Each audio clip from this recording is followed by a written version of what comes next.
Yep. 2012 seems so horrifying. Just an average day. And we keep getting closer to December 21st, 2012. And people keep freaking out. And it's all over the internet. But it's pretty normal to me. And starting to fall, it's pretty much normal. Semi-warm outside, winding down from summer. Something in the news about sounds in Turkey, which sounds like aircraft. Ooh, loud hum at 1 a.m. Okay. Low-flying planes do that. Heat differences do that. Cold fronts do that. All kinds of neat little stuff happens.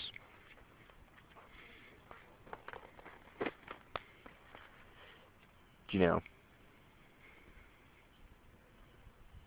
if there was ever anything I'd worry about,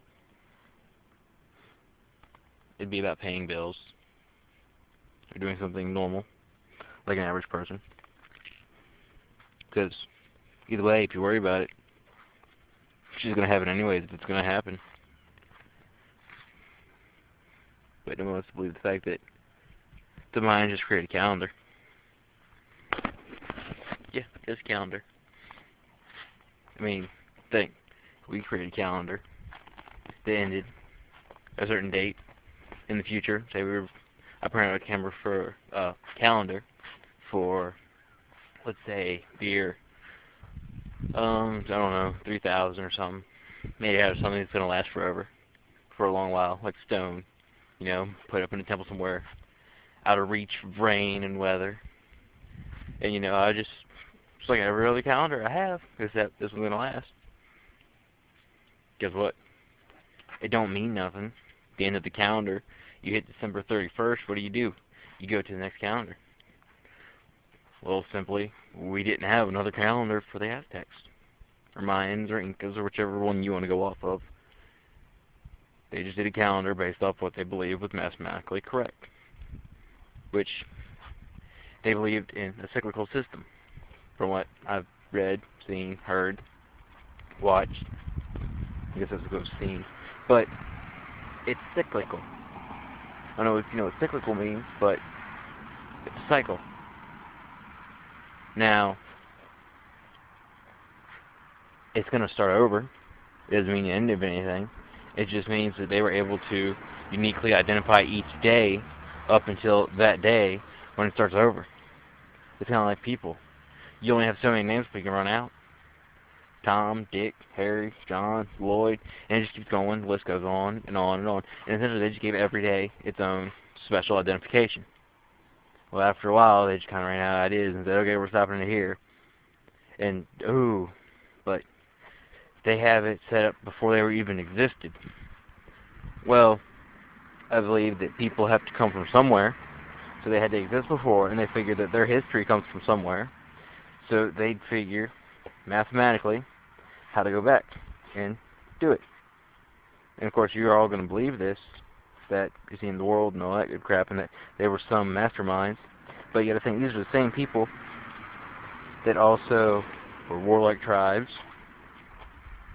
They had rituals which are common of sacrificing hearts so the sun will keep rising. I mean, take it or leave it like that. I mean, come on. What do we do with people like that nowadays? That I have to sacrifice a heart to make the sun rise. Well, you're going to put me in an insane asylum or jail, prison, whatever. Because essentially I'm going to have to kill somebody anyway. If I kill somebody before, they're going to lock me up. Which, this guy thinks that's what they were doing, just to make the sun rise. Well, as you can see, it's up there. I don't know whether the murders are doing it, but I'm pretty sure that the Earth's rotation and revolutions and all have to do with that being up there right now, as opposed to it just being dark here and light on one side. Because if it wasn't light, then don't think there'd be an Earth, really. I mean, there would be an Earth. It'd just be a rock with nothing on it. Because all that, as far as light, and heat, and warmth, and growth, and the cycle of day and night to rest, him, Buddha, yeah, that's right, Buddha. See, he has to sleep, and the sun gets him a cycle, and it's so warm. It's so warm on the fur. And see, if the sun wasn't around, he wouldn't be around. I wouldn't be around. But if he wasn't around, I would be upset. But of course, I wouldn't be around to worry about him. And just like that grass. Yeah, grass wouldn't be here. Tree wouldn't be here. That dude driving a truck wouldn't be here. Hey, he just got free advertisement. He's on the video. None of this would be here. It'd just be a rock. One of those little pebbles right there. Just in a giant form full of nasty shit. Whatever we started off with is just nasty.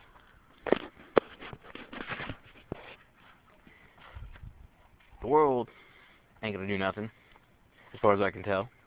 Sorry, I'm pacing because it helps me think. See, the pacing and chewing on gum. I don't got no gum. But, like I said, the world's not gonna do anything to itself. There's no Nibiru. Because if there was, we would have seen it by now. Somebody somewhere would have seen it and put it up there. And not just those little fun spots, because look. I don't know if you can see it, but I got little glares. And see how it keeps changing these little dots everywhere? Yeah, that's all they're doing. See a little red dot right to the right. I'm moving around, it's going all over the tree, and it disappears. That's a reflection from the sun in the camera. This I'll take it from my cell phone, so you can say, oh, well, it's just the quality. And, if I had a better camera, it would do it. Well, I hate to tell you, I don't think Nibiru's the size of a penny on some tree leaves. I mean, it'd be pretty cool. I could have like a little world in my hand, but then it wouldn't actually be a world. It'd be a marble or a rock. So, I just think all this nonsense needs to stop. I mean, I heard about the LHC collider, or Large Hadron Collider. I don't know why I say collider after LHC, but the thing is now that they're saying when it turns off, it's going to release something. Black hole or stranglet, one of thereof. And I don't think people do the research before thinking this shit through. For the simple reason that a stranglet is a theoretical thing. It touches other atoms, etc., whatever, particles, and turns them into more stranglets. It's a theory. We don't know. We haven't seen one. We can only guess what it is. Well, technically, if it's a theory and it's plausible, and we don't know, how can it really exist except in a mathematical equation?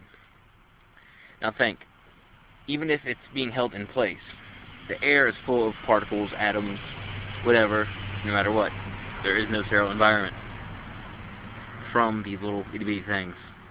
Wherever you go, unless you're in the void of space, and even then there's particles, I'm pretty sure that there's particles everywhere. It's kind of like air. It's everywhere. But if it started up and it happened and one was made, well, of course, the stranglet would react with all the other particles and everything in the air and destroy everything else inside the chamber and just continue and consume the world. No one's like, oh, what about a black hole? Well, I hate to tell you, but I don't know if you know about black holes, is they take anything near them, pull it inward, and grow. That's it. There's one point of infinite density which just keeps building up, building up, building up. And actually, it's not a black hole, it's more of a glob, if you think about it. Because it just keeps crushing everything down to the smallest forms it can get, becoming denser while it gets bigger. Which, that doesn't really make a hole. If you're making a ball of stuff, it's a ball. It just looks like a hole from our point of view because we can't get close enough to look at it. If you got close enough to get to it, it'd be a ball. Why? I don't know. I don't know the math. I haven't even cared to try to read the math because I don't know the equations. I don't know the numbers. Well, I know numbers. I just don't know the little symbols for the numbers and all these extra specifications they add. As close as I got to that is logarithms, which I'm pretty sure that has nowhere near close to the math. But if that was created in a collider, anything near it would get sucked in. And then they're like, oh, when it turns off, what if it gets stuck in the earth? I was like, what the hell's wrong with you? It's going to get stuff no matter what, whether the collider's on or off. If the collider's on, it has more of an easier chance to get it because they're just crashing stuff towards it, which is just going to suck in inevitably and grow, and the collider would have been gone by now. Everything would have been gone. I wouldn't be sitting here right now. When they turn off, nothing's going to happen. Well, as they said, it was running at 3 TeV, capital T, little e, big V. I'm guessing that's teravolts for energy, power, whatever. And if I'm correct, the sun bombards us with energy at upwards of 10 TeV every day. Teravolts. Correct me if I'm wrong, but I'm saying teravolts. So, capital T, little e, big V. You know it, get back to me because I haven't been in electronics engineering for a while, so I've lost track of my scales, I guess.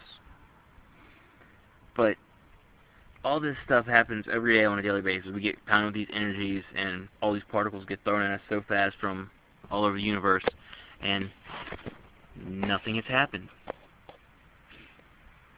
So, common sense would be, if it's running at full capacity, we don't even come close to the scale that the sun and everything else does it on, because the LHC runs at a max of 7 TeV, which it has not ran at yet. That's its max capacity, but they're running it at 3.5, which, 3.5, whatever. They plan on turning it down, or turning it off, turning it down, what the hell am I talking about? Turning it down, turning it off, whichever you prefer, and prepping it for a few years before trying it at 7 TeV to discover extra, alternate, whatever you want to call them, dimensions, other dimensions, because we know up to, what, 3 or 4, something like that, I don't remember. We got 1D, 2D, 3D, 4D, 5D, they say, yeah, can't talk, they say there's up to 8 total. They believe, at least that's what, search the internet, people speculate, believe, which I just like to think that we have no fucking clue, pardon my French, pardon the F word, how many there are, or the scale, because I've looked at some stuff for the scale of the universe and everything, and we do not compare it to pretty much anything out there. We just are able to think, and when we think, we go outside the box, because we're not working on stuff that's not base instinct. Animals, they just work on eat, sleep, bathroom, procreate, live. Ain't that right, Buddha? What do? You eat, sleep, poop, and live. That's about all you got going for you. See, he, right here, does not worry about all this stuff. Yes, he can sense pressure changes, etc., or whatever, because he works on base instinct or some other good heightened sense deal. And by thinking and creating all these neat little trinkets we have, like my phone that I'm recording this video on, and those cars, and that vehicle, and that one, or this building, we have distanced ourselves from that. It's our own damn fault. And then we like to keep speculating and trying to believe in something bigger or more grand, or believe in nothing at all, trying to set ourselves aside from society. And it just keeps going and going and going and going until people drive ourselves insane. And I see it this way. If it hasn't happened yet, it ain't gonna happen for a long time. Or it could happen tomorrow. Think, we've been alive for how long as a race? Or, it's not really a race, a species. Because everybody says, the human race, the human race. The human is not a race. Humans are a species. Be the dog. There's cats and monkeys and all them. They say they're different species of animals and different genuses. But humans, we gotta be better. We're a human race with different skin colors. We don't see ourselves as a species and a genus because people like to believe they're better. I mean, I guess it's nature. If I'm playing a video game or something other, I like to believe that I'm better than somebody else out there because it's self-gratifying, and it's all people really seek out, self-gratification most of the time. You progress in work because you want to be self-gratified. You want to make more money because you want to have a bigger house, or you want to have stuff that you want for self-gratification. Somebody's like, oh, well, you have to have it to live. No, you don't. You can just go out in the woods somewhere, learn how to survive on your own. It's not really common practice or well thought of, or whether I want to do it or anything. I actually like the house. I mean, granted, small. But the house is better than sleeping out here underneath a tree. Keeps rain off my head. There's AC and stuff. Temperature. It's a convenience. Conveniences are nice, and people like conveniences. Like, I can walk to a job, or I can walk to a store. I'm pretty sure it's going to be a long freaking walk, and I should start way ahead of time that I want to get there. But taking a vehicle is just a really big convenience. I get there a hell of a lot faster. And if it's hot or raining, it keeps the rain off my head, or it keeps me cool. Roll down a window. I can transport large amounts of stuff. It's convenience. And like I said before, I think we've been here for so long as our species, going off track, that I don't think a lot's really going to happen to us that we wouldn't know by now, with our constantly looking and searching and such. Because we could have been destroyed by an asteroid a meter so many times over by now, but it seems we haven't. I'm pretty sure I've done rambled on long enough, and I should get to doing stuff. But it was just something that's on my mind. Damn, I felt like putting it out there. And hopefully we'll have the Kyle and Cindy show back in a little while.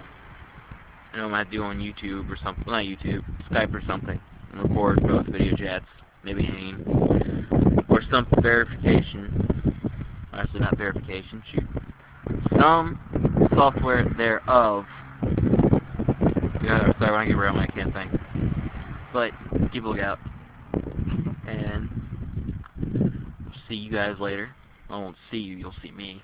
And Buddha, hey Buddha, don't say bye. Say bye.